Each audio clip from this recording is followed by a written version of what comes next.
আসসালামু আলাইকুম রহমতুল্লাহি ওয়া বারাকাতুহু। আষাঢ়ের অষ্টম দিনে নবম দশম শ্রেণীর শিক্ষার্থীদেরকে স্বাগত জানাচ্ছি। বাংলা সাহিত্য হুমায়ুন আহমেদের নিয়তি এই ছোট গল্পটির দ্বিতীয় পর্ব ক্লাসে তোমাদের সকলকে স্বাগত জানাচ্ছি। বাংলা সন 1428। আজকে একটু ব্যতিক্রমভাবে বললাম। তো পাঠে চলে যাচ্ছি। শুনে আমার মন ভেঙে গেল। 179 পৃষ্ঠা। কেন মন ভেঙে গেল? এই যে ভয়ঙ্কর জায়গা থেকে বদলির জন্যে কি করতে লাগলেন? তদবির করতে লাগলেন লেখকের বাবা। এত সুন্দর জায়গা, লেখকের বাবা কেন? এটা হলো লেখকের আত্মজীবনীমূলক রচনা আমার ছেলেবেলা, সেইটা থেকে নেওয়া হয়েছে। এই জন্যে এটা আমরা ধরে নিচ্ছি তার জীবন থেকে নেওয়া। এমন চমৎকার জীবন, এসব ছেড়ে কোথায় যাব? ম্যালেরিয়ায় মরতে হলেও এখানেই মরবো। তাছাড়া ম্যালেরিয়া অসুখটা আমার বেশ পছন্দ হলো। যখন জ্বর আসে তখন কি প্রচণ্ড শীতই না লাগে। শীতের জন্যেই বোধহয় শরীরে এক ধরনের আবেশ সৃষ্টি হয়। জ্বর যখন বাড়তে থাকে তখন চোখের সামনে প্রতিটি জিনিস আকৃতিতে ছোট হতে থাকে। দেখতে বড় অদ্ভুত লাগে। এক সময় নিজেকে বিশাল দৈত্যের মতো মনে হয়। কি আশ্চর্য অনুভূতি! শুধু আমি একা নই, পালা করে আমরা সব ভাই বোন জ্বরে পড়তে লাগলাম। একজন জ্বর থেকে উঠতেই অন্যজন জ্বরে পড়ে। জ্বর আসেও খুব নিয়মিত। আমরা সবাই জানি কখন জ্বর আসবে। সেই সময়ে লেপ কাঁথা গায়ে জড়িয়ে আগে ভাগেই বিছানায় শুয়ে পড়ি। চালু লোক বলতে হবে। প্রতিদিন ভোরে 3 ভাই বোন রাজবাড়ির মন্দিরের চাতালে বসে রোদ গায়ে মাখি। চাতাল মানে হলো খোলা জায়গা। বিশেষ করে মন্দিরের সামনে একটা খোলা জায়গা থাকে, উপরে ছাউনি থাকে, যেখানে নৃত্য গান টান হয়, নাটক হয়। এই জায়গাটাকে বলে চাতাল, অথবা চাতাল বলতে বারান্দাও বোঝা যায়। এই সময় আমাদের সঙ্গ দেয় বেঙ্গল টাইগার। এটা আবার রাজকীয় বাঘ নয়, এটা হলো কুকুরের নাম। বেঙ্গল টাইগার হচ্ছে আমাদের কুকুরের নাম। না, আমাদের কুকুর নয়, মহারাজার কুকুর। তার নাকি অনেকগুলো কুকুর ছিল। তিনি সবটাকে নিয়ে যান, কিন্তু এই কুকুরটিকে নিতে পারেননি। সে কিছুতেই রাজবাড়ি ছেড়ে যেতে রাজি হয়নি। বোঝা গেল কথা, মানব প্রেম কাকে বলে এই কুকুরটার কাছ থেকেও শেখার আছে। সে কিছুতেই রাজবাড়ি ছেড়ে যেতে রাজি হয়নি। মা তাকে দুবেলা খাবার দেন। মাটিতে খাবার ঢেলে দিলে সে খায় না, থালায় করে দিতে হয়। শুধু তাই না, খাবার দেবার পর তাকে মুখে বলতে হয় খাও। কি জমিদার না! এরকম আশ্চর্য জীব আছে, কুকুর আছে। আমাদের একটা বিড়াল আছে। আমি বাড়ি গেলে ধাওয়া দেই, লাঠি নিয়ে। লাঠি হাতে দেখলেই সে দৌড় দেয়। তারপরে তাকে ছোট বাটি রিজার্ভ করা আছে, ওই রিজার্ভ করা বাটিতে তাকে খাবার দিতে হয়। বিশেষ করে আমার বাবা দিলে ওইটা খুব দ্রুত চুকচুক করে খায়। খানদানি কুকুর, আদব কায়দা খুব ভালো, তবে বয়সের ভারে সে কাবু। সারাদিন বাড়ির সামনে শুয়ে থাকে, হাই তোলে, ঝিমুতে ঝিমুতে মৃত্যুর জন্য অপেক্ষা করে। তবে তার মৃত্যু খুব কাছাকাছি এসে গেছে। এক ভোরবেলার কথা, আমার কাঁপুনি দিয়ে জ্বর আসছে। আমি কম্বল গায়ে দিয়ে মন্দিরের চাতালে বসে আছি। আমার সঙ্গে শেফু এবং ইকবাল। মা এসে আমাদের মাঝখানে শাহিনকে, আমার ছোট ভাই, বসিয়ে দিয়ে গেলেন। আমাদের দায়িত্ব হচ্ছে তার দিকে নজর রাখা, সে যেন হামাগুড়ি দিয়ে চাতাল থেকে পড়ে না যায়। মা চলে যাবার পরপরই হিস হিস শব্দে পেছনে ফিরে তাকালাম। যে দৃশ্য দেখলাম সে দৃশ্য দেখার জন্য মানসিক প্রস্তুতি আমার ছিল না। মন্দিরের বন্ধ দরজার ফাঁক দিয়ে প্রকাণ্ড একটা কেউটে সাপ বের হয়ে আসছে। কেউটে মানে গোখরো।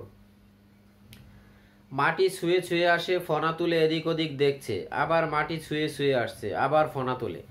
আমরা 3 ভাই বোন ছিটকে সরে গেলাম। শাহিন একা বসে রইল, মানে যে পিচ্চি। সাপ দেখে তার আনন্দের সীমা নেই। সে চেষ্টা করছে সাপটির দিকে এগিয়ে যেতে। মানে একে বলে শিশু। তার এই ধারণা নেই যে সাপকে ধরলে কি হবে, তার আগুন ধরলে কি হবে সেই ধারণা নেই। ছোট বাচ্চারা আগুন দেখলেও কিন্তু গিয়ে ধরতে চায়, সাপ দেখলেও ধরতে চায়, অস্ত্র দেখলেও ধরতে চাবে। এই জন্য ছোটদের হাতে কোমল জিনিস দেওয়া দরকার, কলম, কোরআন। ঠিক আছে? সে চেষ্টা করছে সাপটির দিকে এগিয়ে যেতে, আর তখন এই বেঙ্গল টাইগার ঝাঁপিয়ে পড়লো সাপটির উপর। এইখানেও আর একটা বিষয়, মানবপ্রেম আর একটা দৃষ্টান্ত। ঘটনা এত দ্রুত ঘটলো যে আমরা কয়েক মুহূর্ত বুঝতেই পারলাম না কি হচ্ছে। একসময় শুধু দেখলাম কুকুরটা সাপের ফনা কামড়ে ছিঁড়ে ফেলেছে। বেঙ্গল টাইগার ফিরে যাচ্ছে নিজের জায়গায়, যেন কিছুই হয়নি, নিজের স্বাভাবিক কর্মকাণ্ড সে শেষ করলো। সাপ কুকুরটিকে কামড়াবার সুযোগ পেয়েছিল কিনা জানি না, সম্ভবত কামড়ায়নি, কারণ কুকুরটি বেঁচে রইল, তবে নড়াচড়া পুরোপুরি বন্ধ করে দিল। কুকুরটাকেও কামড়িয়েছে, সেটা একটু পরে আমরা জানতে পারবো।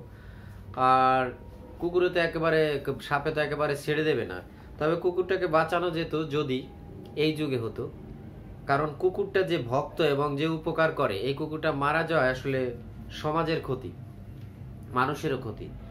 দ্বিতীয় দিনে তার চামড়া খসে পড়ল এবং দগদগে ঘা দেখা দিল। এ থেকে মনে হয় সাপ সম্ভবত কামড়েছে।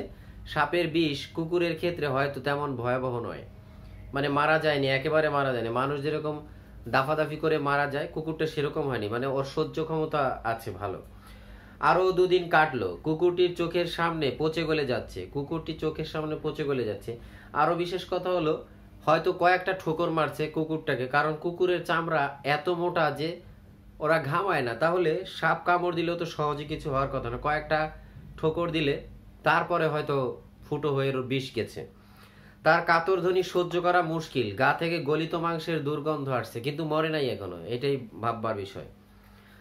বাবা মাকে ডেকে বললেন, আমি এর কষ্ট সহ্য করতে পারছি না, তুমি বন্দুক বের করে আমাকে দাও। বাবা আমাদের চোখের সামনে পরপর দুটি গুলি করে কুকুরটিকে মারলেন। আমি স্পষ্ট দেখতে পেলাম বাবা দুঃখে বেদনায় কুঁকড়ে উঠেছেন। তবু শান্ত গলায় বললেন, যে আমার ছেলের জীবন রক্ষা করেছে তাকে আমি গুলি করে মারলাম, একে বলে নিয়তি। কিন্তু আমার কাছে বাবাকে পৃথিবীর নিষ্ঠুরতম মানুষদের একজন বলে মনে হলো। নিজেকে কিছুতেই বোঝাতে পারছিলাম না এমন একটি কাজ তিনি কি করে করতে পারলেন। রাগে দুঃখে ও অভিমানে রাতে ভাত না খেয়ে শুয়ে পড়েছি। বাবা আমাকে ডেকে নিয়ে বারান্দায় বসালেন। দুজন চুপচাপ বসে আছি, চারিদিকে ঘন অন্ধকার, তক্ষক ডাকছে। এখানে তক্ষক শব্দের অর্থটা বলে দেই, সবই বলে দেব। তবে তক্ষক শব্দটা কাঠ খোদাই করা যার পেশা, গিরি, এইখানে তক্ষক বলতে তাদের বোঝায়। বইয়ে দেওয়া আছে কক্ষ তক্ষক মানে হলো এক ধরনের অত্যন্ত বিষধর সাপ। এটা এক ধরনের অত্যন্ত বিষধর সাপ না, এটা কিভাবে এখানে আসছে তা জানি না। গিরিগিটি জাতীয় প্রাণীকে বলা হয় তক্ষক। তক্ষক ডাকছে। বাড়ির চারপাশের আমের বনে হাওয়া লেগে বিচিত্র শব্দ উঠছে। বাবা কিছুই বললেন না, হয়তো অনেক কিছুই তার মনে ছিল, মনের ভাব প্রকাশ করতে পারলেন না। এক সময় বললেন, যাও ঘুমিয়ে পড়ো। আমি সেদিন বুঝতে পারিনি বাবা কেন কুকুরটিকে এভাবে মেরে ফেলেছেন। কুকুরটি আমার মনে গভীর ছাপ ফেলেছিল। সাপ যদি নাই ফেলবে তাহলে বড় হয়ে কেন মনে রেখে গল্পটা লিখলেন, তাই না? সাপ তো অবশ্যই ফেলবে। তো কুইনাইন, কুইনাইন শব্দটা শব্দার্থ একটু খেয়াল করি। কুইনাইন শব্দটা ইংরেজি শব্দ। Quinine, Q U I N I, Q U I N I N E, quinine. Quinine ইংরেজি শব্দ।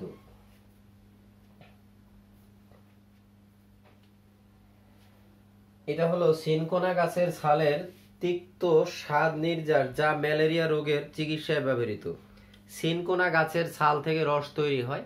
এই রসটা ম্যালেরিয়া রোগের জন্য উপকারী, মানে ম্যালেরিয়া রোগের কারণে যে জ্বর হয় আর কি, ওই চিকিৎসার জন্য। তো সিনকোনাটা একটু দেখাই। সিনকোনা, আবার সিনকানা না, সিনকোনা। সিনকোনা গাছের ছালের নির্যাস, ছালের নির্যাস, এটা থেকে তৈরি হয় আর কি এই কুইনাইন। ঠিক আছে, সিনকোনা বাংলায় লিখে দিয়ে আবার না হয় অনেকের সিনকোনা। ওকে, এরপরে আছে দৈত্য। দৈত্য হলো, দৈত্য শব্দটা আগে ভাঙায়, দিতি যোগ জফলা। দিতি হলো কশ্যপ মুনির স্ত্রী, আর পুরাণে উল্লেখিত কশ্যপ পত্নী দিতির পুত্র। পুরাণে উল্লেখিত কশ্যপ পত্নী দিতির পুত্র হলো দৈত্য। একটু খেয়াল করি, দিতি হলো কশ্যপ মুনির স্ত্রী, আর কশ্যপ মুনি আর দিতির সন্তান হলো দৈত্য। ওকে, আশ্চর্য শব্দের অর্থ হলো অদ্ভুত, অবাক হয়ে গেছে এমন। আচ্ছা, অবাক হয়ে গেছে এমন, আশ্চর্য। অদ্ভুত না লিখে এটা লিখলাম সহজে বোঝার জন্য। চাতাল, চাতাল চত্বর শব্দ থেকে আসছে, সংস্কৃত চত্বর শব্দের থেকে আসছে। এক কথায় লিখে দেই, বাড়ির সামনে শান বাঁধানো উঠান, আর এক কথায় বারান্দা বা রোয়াক। তো আমরা রোয়াকেই লিখি, বারান্দা শুনতে শুনতে এখন একটু লাগে, রোয়াক। আর বেঙ্গল টাইগার, বেঙ্গল টাইগার হলো কুকুরের নাম, এটা কুকুর লিখে দেই, কুকুরের নাম কুকুর, বেঙ্গল টাইগার কুকুর। খানদানি, খানদানি হলো অভিজাত, বংশ মর্যাদা সম্পন্ন, বংশ যা মর্যাদা সম্পন্ন, অভিজাত। কাবু, কাবু এটা হলো তুর্কি শব্দ, কাবু থেকে আসছে, তুর্কি কাবু। এই কাবু শব্দটা তুর্কি থেকে আসছে। আর কাবু অর্থ হলো, আচ্ছা সোজা লিখে দেই, দুর্বল, দুর্বল, কাবু। ঝিমু, ঝিমু শব্দটা হলো বাংলা ঝিমা থেকে আসছে, ঝিমা থেকে ঝিমু, ওকে, বাংলা ঝিমা ধাতু থেকে। এটা হলো অবসাদ, অবসাদ ছাড়া আর একটু বলতে পারি, অত কিছু লিখবো না। ক্লান্তিজনিত অবসন্নতা, এটাও বলা যায়। নজর, নজর শব্দটা আরবি শব্দ নাজর থেকে আসছে, নজর, ঠিক আছে। নজর অর্থ হলো দৃষ্টি, মনোবৃত্তিও লেখা যায়, দৃষ্টিও লেখা যায়, সমস্যা নেই, দৃষ্টি। এরপর আছে প্রকাণ্ড, প্রকাণ্ডটা ভাঙায় আমরা প্র উপসর্গ যোগ কাণ্ড, প্রকাণ্ড, ঠিক আছে। প্রকাণ্ড অর্থ হলো অতি বৃহৎ, আর অতি বৃহৎ না লিখে বড় লেখা যায়, একবারে শেষ। কেউটে, কেউটে অর্থ হলো ফণাযুক্ত কালো রঙের বিষধর সাপ, কেউটে।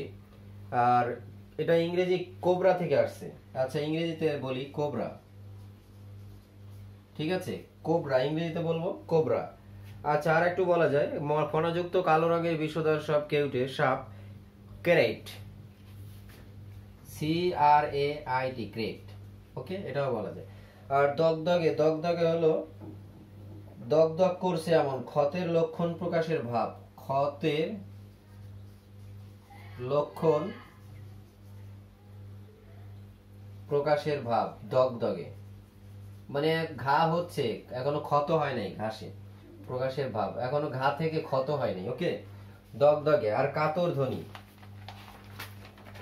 কাতর ধ্বনি শব্দের অর্থ হলো, এটা স্ত্রীলিঙ্গে বলবে কাতরা, কাতর, কাতরা, ওকে, এটা বলে দিলাম, লিখে দিলাম না। ব্যথার ধ্বনি লিখলে সবচেয়ে অর্থটা মানে সুন্দর হয়, ব্যথার ধ্বনি।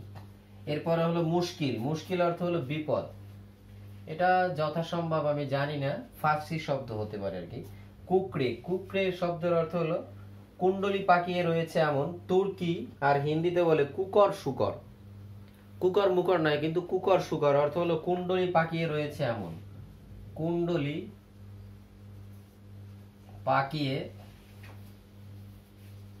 কুণ্ডলি পাকিয়ে রয়েছে কে, কুকুরটা, মানে চুপচাপ হয়ে গেছে। আর নিয়তি, নিয়তি বলতে বোঝায় আসলে ভাগ্য, নিয়তি মানে ভাগ্য, ডেস্টিনি। আর তক্ষক, তক্ষক শব্দটা ভাঙাই এভাবে, তক যোগ অক, তক্ষক, এটা সংস্কৃত থেকে আসা।